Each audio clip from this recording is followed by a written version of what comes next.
of I was acting such a acting. fraud.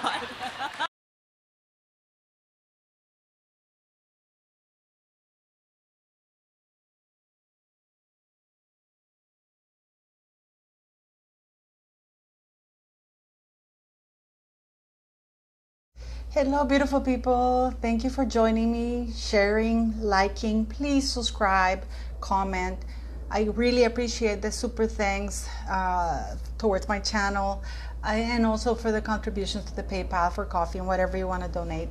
I'm still struggling through the book. I am on page 390. Let me tell you, I'm on page 390 something because, guys, it's really hard to read. There's so many lies. It's gotten to the point of, I mean, and what I'm shocked about, not about Harry lying or anything like that, it's about J.R. Moringer. I think that's the name of the author of the book, because he knows that everybody's calling out Harry with his lies. So he's been tweeting the following: J.R. Moringer, whatever the cause, my memory is my memory. It does what it does, gathers and curates as it sees fit. And there's just as much truth in what I remember and how I remember it as there is in so-called objective facts. Things like chronology and cause and effect are often just fables we tell ourselves about the past. No, Harry. No. Those are called lies. Those are called lies. Dude, I mean, I don't even know. And I mean, and then we have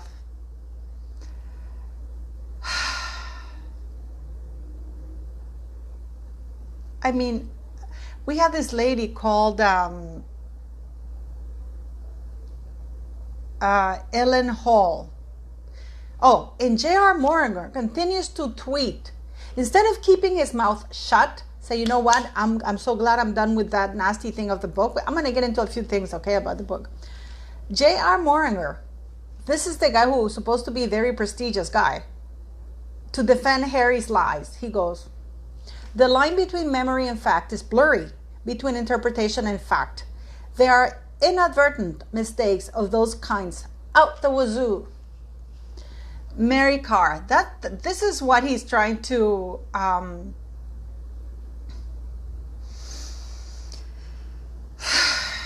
because he's trying to, actually there's a picture here that's, he's trying to justify Harry's lies.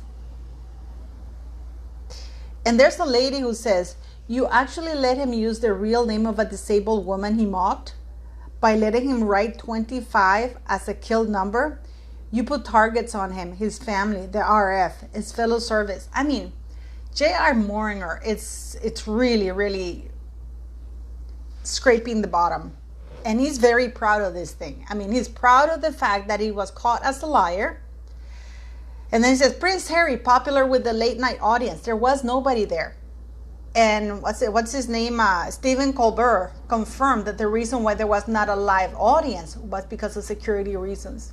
So who was he popular with? I have absolutely zero idea. Now, Prince Harry's spare memoirs break sales records. That's not true. I have a lot of mates in the U.S., in different states of the United States, and in England, and even in Spain, in Belgium, and they've gone to the bookstores and they've stood there for almost 45 minutes. There's no lineups. In one of the bookstores in New York, 2 books were sold in the 45 minutes. One of them was there. The same in Belgium. Nobody's even looking at it. And Spain. So I don't know which record sells. Are they doing what Meghan Markle did, who bought all the books, the bench, so it would become a bestseller? So I don't know. It is actually quite, and then he goes and says these things. Neurologist Jonathan Mink, MD, explained to me that with such intense memories as David's, we often record the emotion alone, all detail blurred into unreadable smear. So, I mean, so basically everything is bullshit in this book. And then the worst part of it all is that he continues to talk he continues to talk. And they justify this all because Harry's mother died. And then they're saying that when he was small, there were issues with him remembering things. But then he grew up. So, I mean, when he married Meghan Markle, how old was he? 36? He was 36 years old, right? We have Ellie Hall, this woman. I don't know who she is. Apparently she's a defender or something like that. She's defending Harry, say that because his memory, might have been blurred because, of course, with such trauma when he was young, no, he's not supposed to know that he got an Xbox 4 years later. I can understand that he doesn't remember when he's 12 or something like that. But afterwards, and the worst part of it all, okay, let's give Harry a free pass in the sense of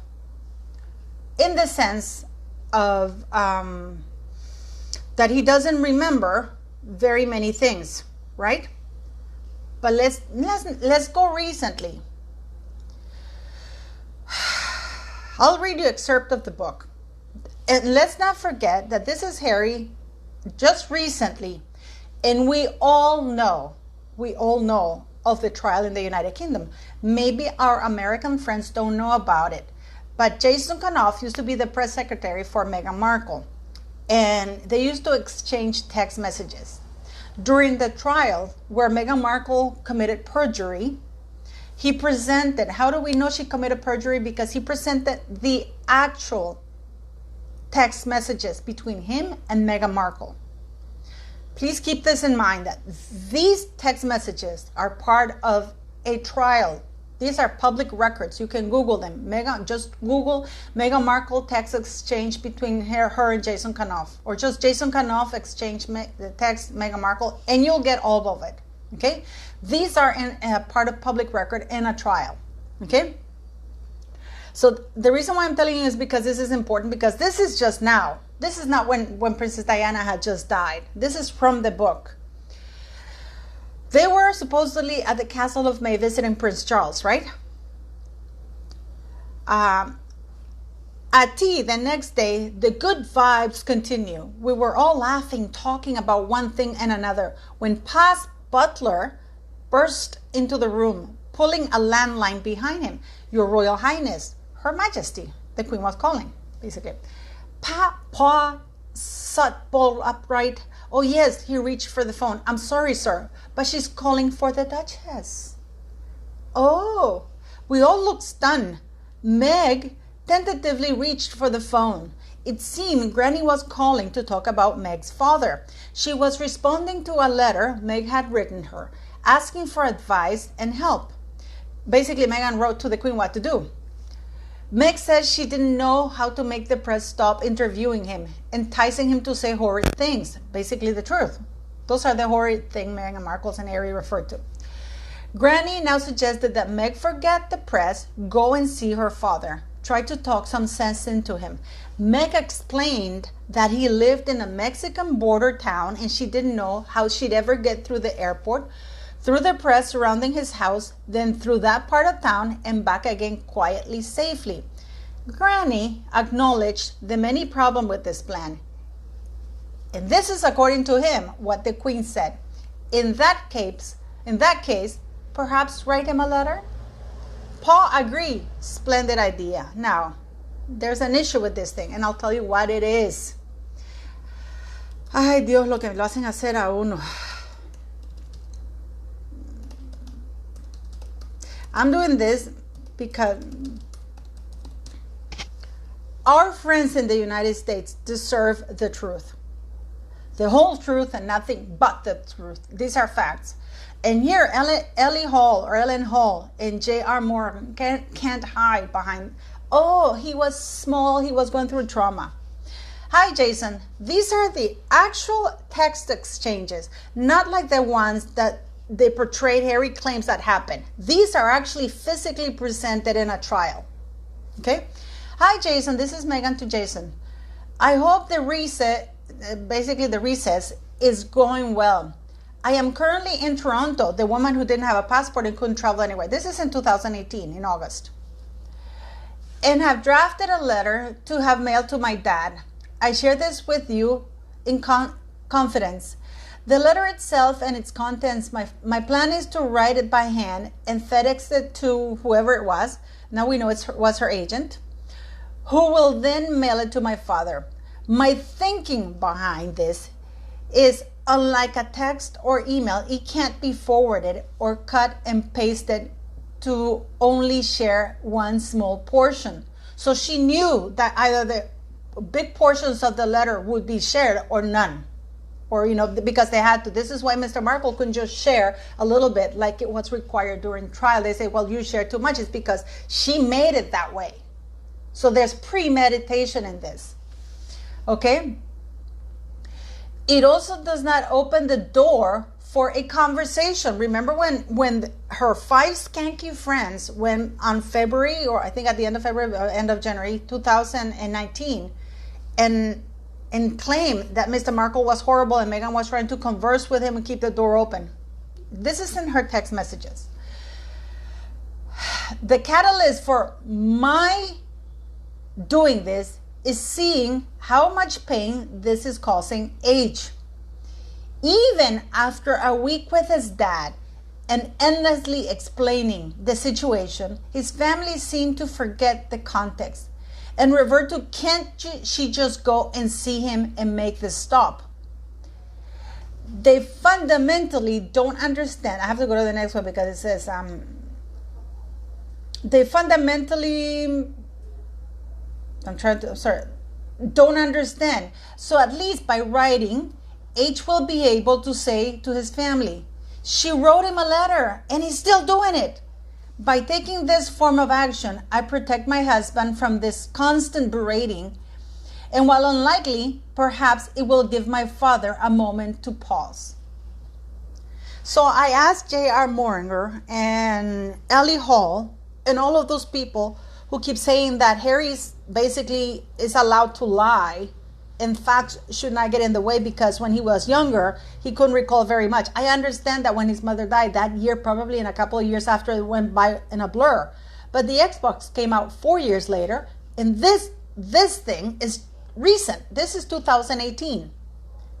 What is the excuse for the lies? Is it because they're counting on the fact that the people are not going to read in the United States, that people don't know about this in the United States? Is that what it is? Because most people in the United States of America don't know about this because the president of the United States has had like a blackout or embargo or whatever on that story, that Meghan committed perjury.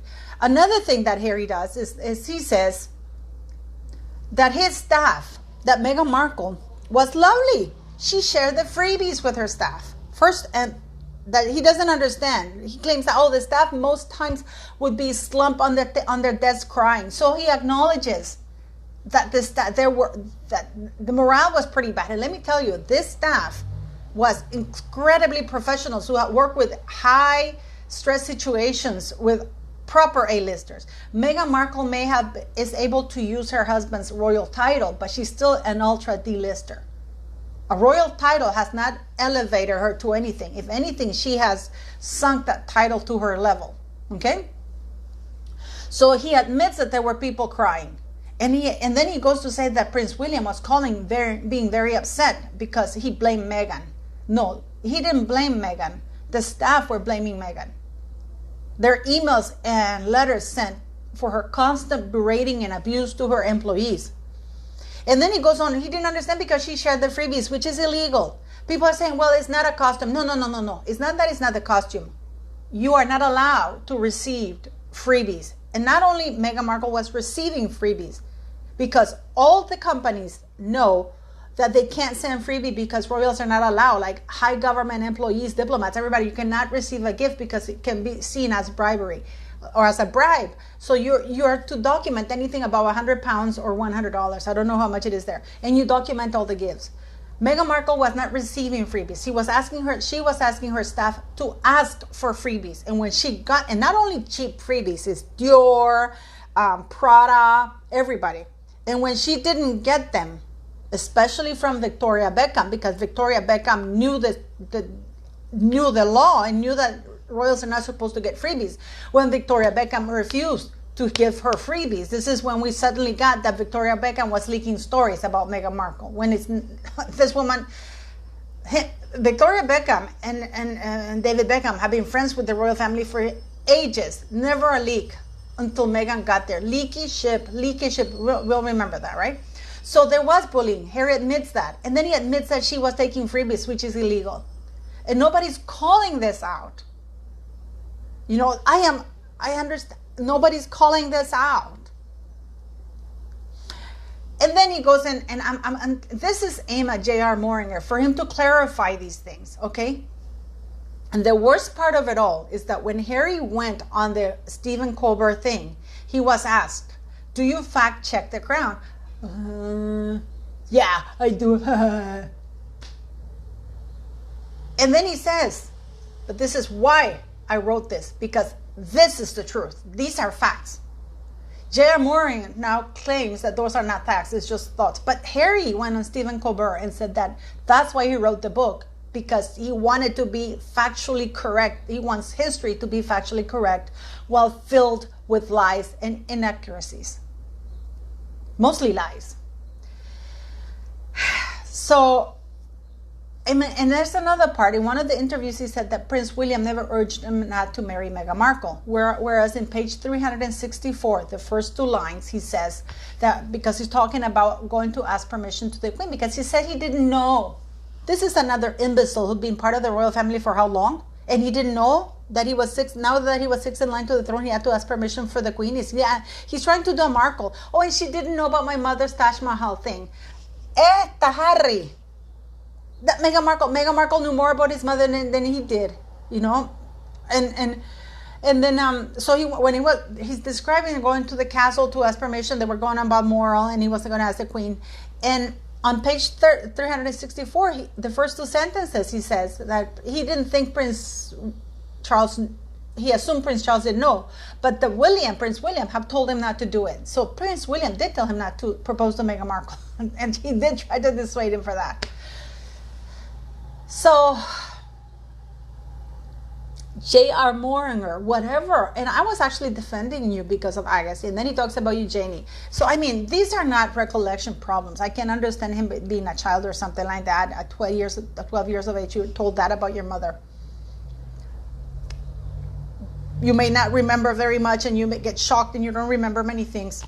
But then again, you know, it's part of the normal process not to remember things when you grow up. Things fade from your memory, okay? But it's incredible. It's incredible. You know, one of the things that really shocks me is that when they went to make amends, supposedly in 2018, with Princess Catherine and Prince William, Princess Catherine asked for an apology. What for? Because I called you baby brains? That's just an American way to do.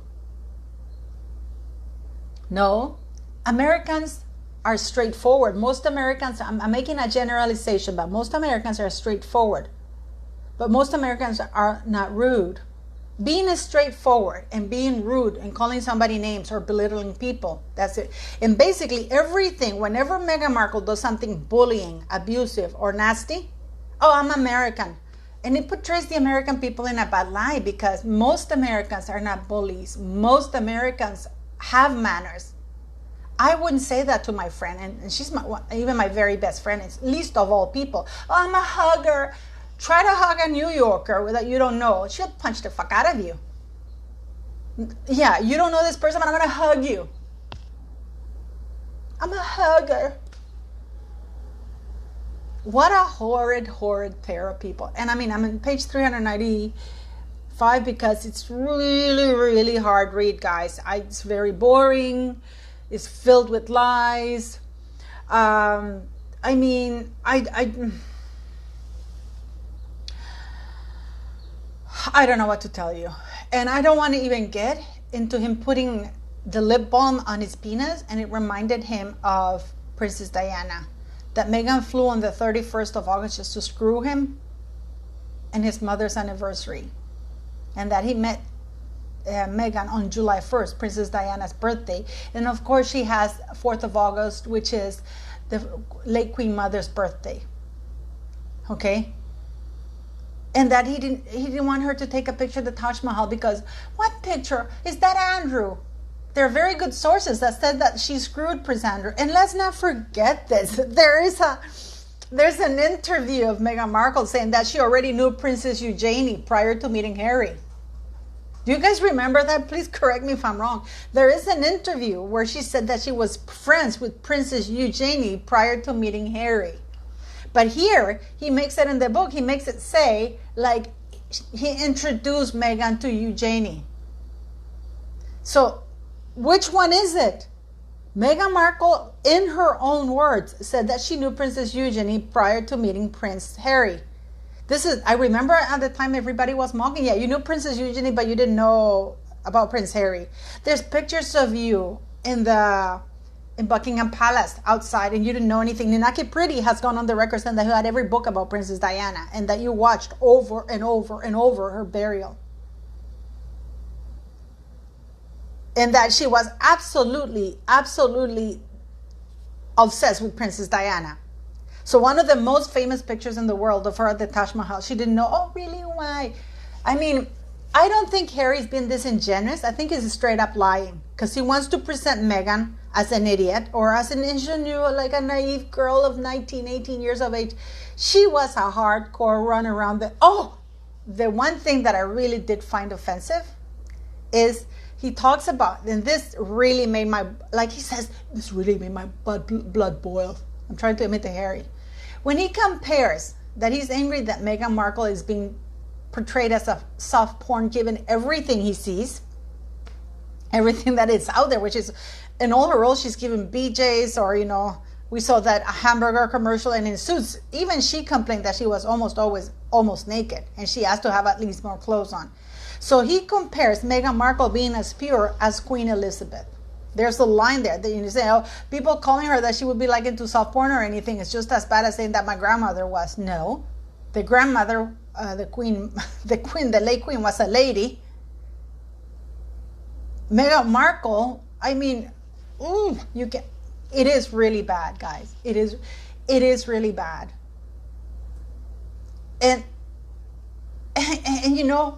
and then Meghan saying that she saw a piece of the blue thing on their first date. And then people say, well, what she meant to say is that the first official date was the day after. And on the second day, they already been French kissing and God knows what else. And she called him right after the first day that she had to go for dinner. And then she immediately FaceTimed him. Not only called, FaceTimed him. So I asked J.R. Moringer, who is he trying to gaslight? Why didn't anybody hire a researcher? I am not a researcher. It takes a couple of seconds to look it up. Why didn't they research the facts so the book would have come across at least a little bit credible? But the story about Meghan Markle writing a letter at the request of the Queen, that is an absolute blatant lie. What is the excuse for his truth not remembering the facts?